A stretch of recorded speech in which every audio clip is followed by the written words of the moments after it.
அந்த மாணவர்களே, மீண்டும் உங்களை நான் mygrade.com என்ற யூடியூப் சேனலுக்கு அன்போடு அழைக்கின்றேன். கற்ற கல்வியும் பெற்ற அனுபவங்களும் மாணவர்களுக்கு சேர வேண்டும். நான் உங்களுடைய வித்ராஜ். நாம் இப்போ கவனிங்க, நாம் கணக்கு நம்பர் 8 7 கணக்கு பார்த்துட்டோம். 8வது கணக்கை பார்க்கலாம். இப்போ அதுக்கு முன்னாடி நீங்கள் இப்போ சொல்கிற மாதிரியே இதை லைக் பண்ணுங்கள், ஷேர் பண்ணுங்கள், சப்ஸ்கிரைப் பண்ணிட்டு பாருங்கள், உங்கள் நண்பர்களுக்கு சொல்லுங்கள். இப்போ 8வது கணக்கு நான் படிச்சுட்டு அந்த கணக்கை எப்படி போடலாம்னு சொல்கிறேன். அது கவனிங்க. கீழ்காணும் விவரங்களிலிருந்து டிசம்பர் 31, 2016ஆம் ஆண்டிற்கான லாப நட்ட கணக்கை தயாரிக்கவும். மொத்த நட்டம் எந்த பக்கம் வரும்? 10 பக்கம் வரும். விற்பனை மேம்பாட்டிற்கான செலவு 10 பக்கம், வழங்கல் செலவு 10 பக்கம், அளித்த கழிவு 10 பக்கம், கடன் மீதான வட்டி செலுத்தியது 10 பக்கம், கட்டும செலவுகள், விற்பனை மீதான கட்டும செலவுகள் 10 பக்கம், பங்காதாயம் பெற்றது வரவில் வரும், அச்சு மற்றும் எழுதுபொருள் 10, சட்ட செலவுகள் 10, வராக்கடன் 10, தேய்மானம் 10, வாடகை பெற்றது வரவு, காப்பீட்டிற்கு உட்படாத தீயினால் ஏற்பட்ட நட்டம் 10. அவ்வளோதான். 10 பக்கம் எழுதிட்டு வரவு எழுதிட்டு கூட்டி கழிச்சு பார்த்தோம்னா உங்களுக்கு ஆன்சர் வந்துடும். இப்போ அந்த கணக்கு எப்படி போடலாங்கிறத கவனிங்க. டிசம்பர் 31, 2016 31/12/2016 முடியும்.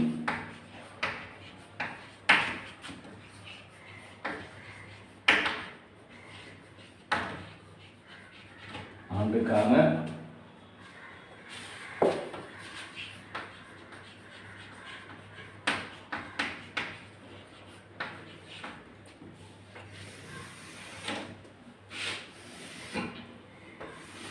லாப நட்ட கணக்கு 10 இங்கே வரவு. இப்போ எடுத்தோடனே மொத்த நட்டம் 10 பக்கம் எழுதுங்க.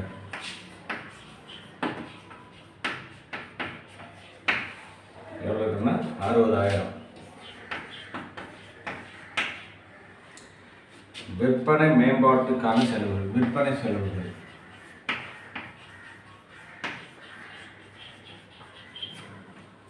செலவு 5,000.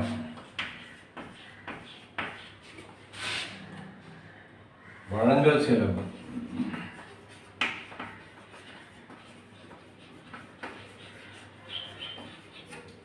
வழங்கல் செலவு 15,000.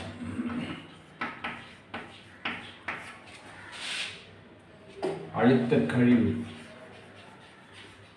10, அளித்த கழிவு 10 தான் வரும், 7,000. கடன் மீது வட்டி 10, கடன் மீது வட்டி செலுத்தியது 5,000. கட்டும செலவுகள்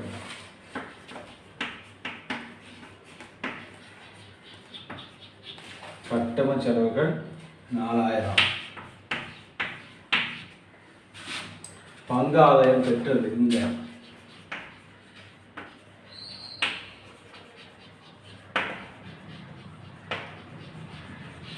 பங்காதாயம் பெற்றது 3,000. அடுத்தது அச்சு எழுதுபொருள்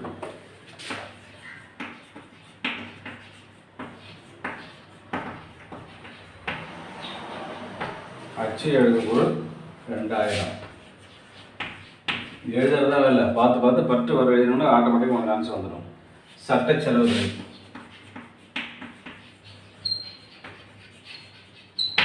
சட்ட செலவுகள் 5,000.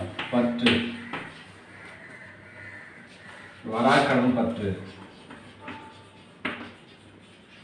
வராக்கடன் ஒரு நட்டம், அதனால அது 10. தேய்மானம் தேய்மானம் 2,000, அது ஒரு நட்டம். வாடகை பெற்றது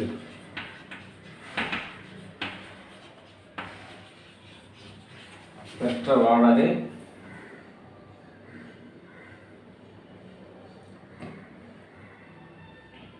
4000. அடுத்தது கார்பரேட்டருக்கு உட்படாத தீயினால் ஏற்படும் நட்டம், தீ நட்டம்.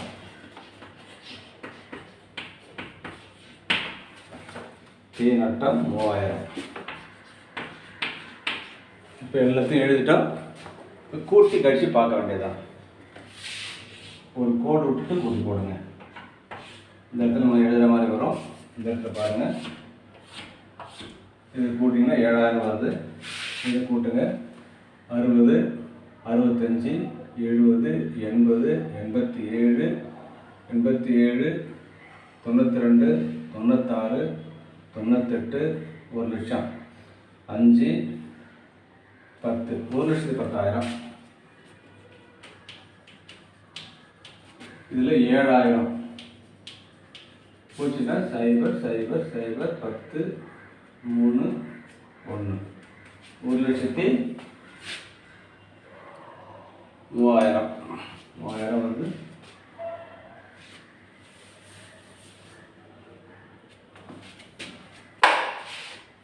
0,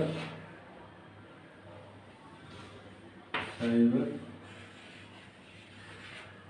0, 5, 10, 17, 22, 26, 28, 33, 34, 36, 37, 4, 10. இதை பாருங்கள், இதை இந்த பக்கம் கூட்டணும்னா 1,09,000 வருது. அதாவது 10 பக்கத்தில் 1,09,000 வருது. வர பக்கத்தில் 7000 வருது. கழிச்சு பாருங்கள். 1,09,000 இது 7000 கழிங்க. கழிச்சிங்கன்னா 0, 0, 0, 9, 2, 0, 1. 1,02,000 நட்டம். இதுதான் அதிகமாக இருக்குது. இங்கே தான் குறையுது. அப்போ இங்கே 1,02,000 நிகர நட்டம் அப்படி போட்டு இங்கே வந்து பேலன்ஸுக்கு போட்டுருங்க. நாம் கண்டுபிடிச்சது அர்த்தம். இங்கே 1,09,000. அதே மாதிரி இதுலையே 9,000. இப்போ பாருங்கள், கணக்கு நமக்கு ஆன்சர் வந்துச்சு. இந்த பக்கம் 10 எல்லாம் செலவெல்லாம் 10 பக்கம் எழுதிச்சா நமக்கு எதெல்லாம் வரவு, பங்காதை பெற்றது வரவு, வாடகை பெற்றது வரவு, அவ்வளோதான். 2 பக்கம் வந்து வரப்பதில் 7,000 தான் வருது. இந்த பக்கம் 1,09,000 வருது. கழிச்சு பார்த்தோன்னா 1,02,000 நமக்கு இருக்கிற நட்டம் வந்துடுச்சு. அடுத்த கணக்கு பார்க்கலாம்.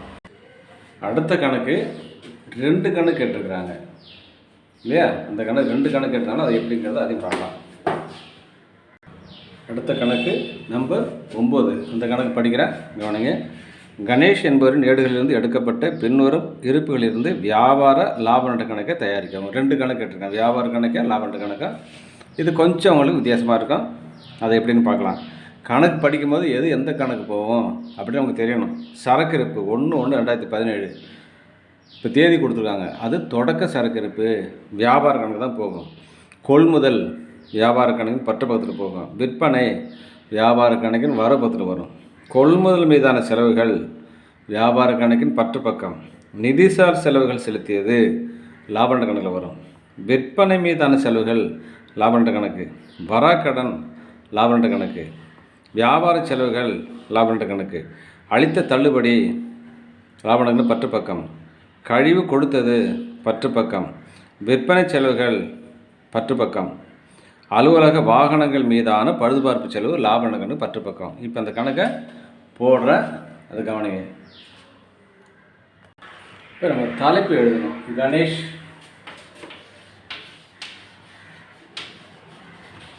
கணேஷின் வியாபார கணக்கு.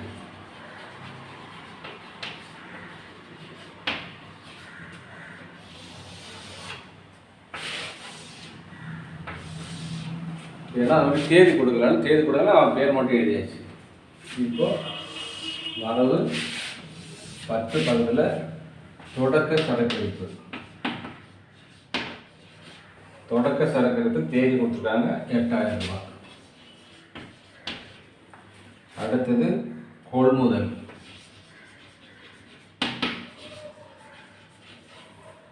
கொள்முதல் 22,000 ரூபா.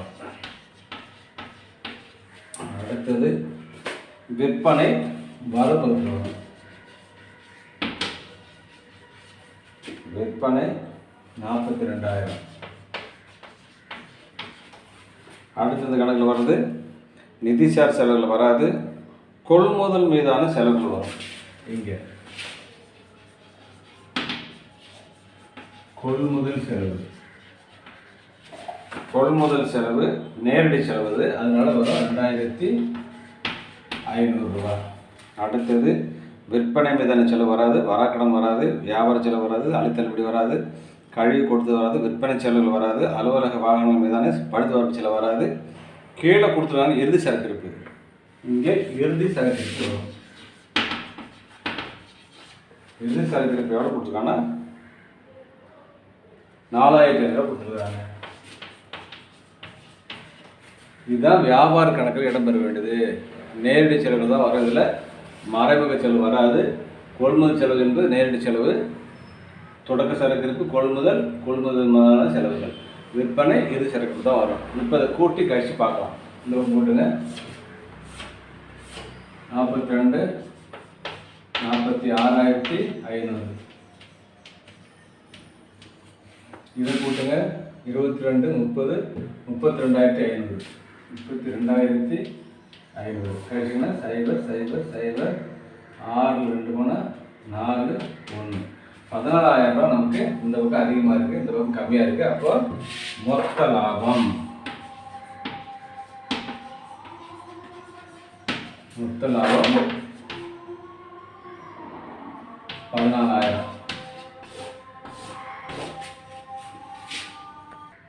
இப்போ கவனிங்க, இது கவனிச்சா தெரியும் உங்களுக்கு. இந்த பட்டு பக்கத்தில் 46,500 வருது, அந்த பக்கம் 46,500 வரப்பக்கத்தில் வருது, பட்டு பக்கத்தில் 32,500 வருது. இப்போ கழிச்சு பார்த்தீங்கன்னா நமக்கு 14,000 ரூபா மொத்த லாபம் கிடச்சிருக்கு. இப்போ இதை வச்சு என்ன பண்ணணும், அடுத்த கணக்கு லாப நட்ட கணக்கு பண்ணணும். அது எப்படின்னு பாருங்கள்.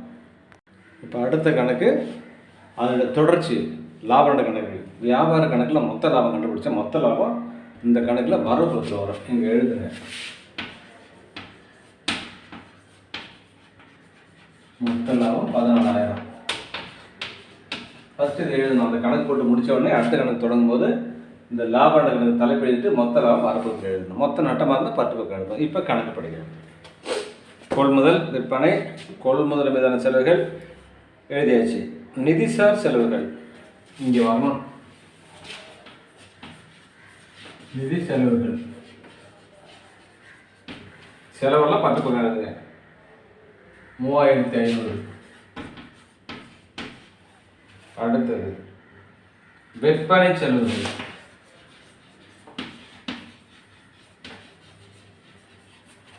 விற்பனை செலவுகள் 1,000 ரூபாய். அடுத்தது வராக்கடன்.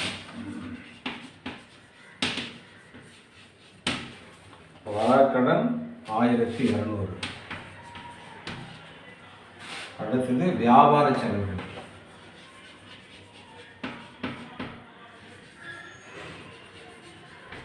வியாபார செலவுகள் 1,200. அடுத்தது அளித்த தள்ளுபடி.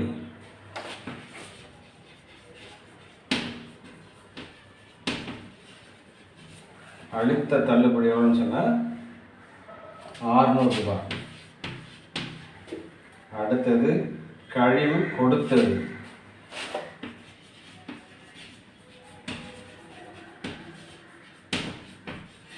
கழிவு கொடுத்தது 10 தான், செலவெல்லாம் 10. 1,100. அடுத்தது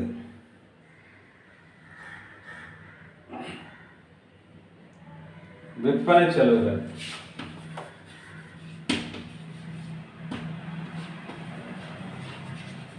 விற்பனை செலவு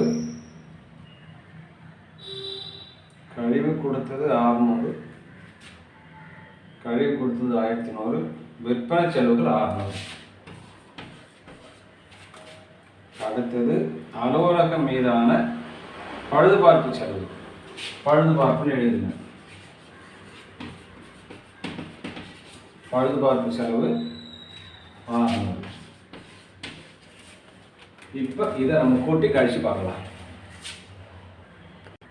இப்போ இதை கவனிங்க, பற்று பக்கத்தில் நம்ம எழுதியாச்சு. நிதி செலவுகள் பற்று தான் வரும், விற்பனை செலவுகள் பற்று, மரக்கடன் பற்று, வியாபார செலவுகள் பற்று, அழிவு தள்ளுபடி பற்று 600, கழிவு கொடுத்த 1100, விற்பனை செலவுகள் 600, பழுதுபார்ப்பு செலவுகள் 600. வரவுக்கு மொத்த லாபம் 14 எழுதிச்சு. 14 இதை கூட்டி கழிச்சு பாருங்கள். இது கூட்டிங்கன்னா 5, 7, 9, 15, 16, 22, 28, 8, இது 2, 5, 6, 7, 8, 9, 9800 வருது. கழிச்சு பார்த்தீங்கன்னா 4700 நமக்கு நிகர லாபம். இந்த பக்கம் தான் அதிகமாக இருக்குது. அப்போ இங்கே நிகர லாபம் எழுதுங்க.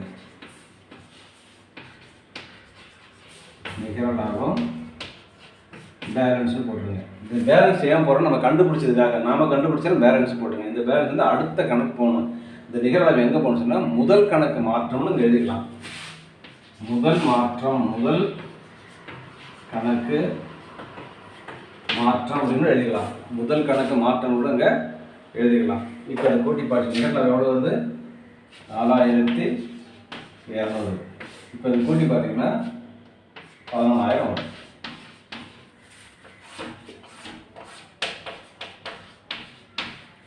இப்போ 2 கணக்கு போட்டிருக்க மாணவர்களே, இது கவனித்து பாருங்கள்.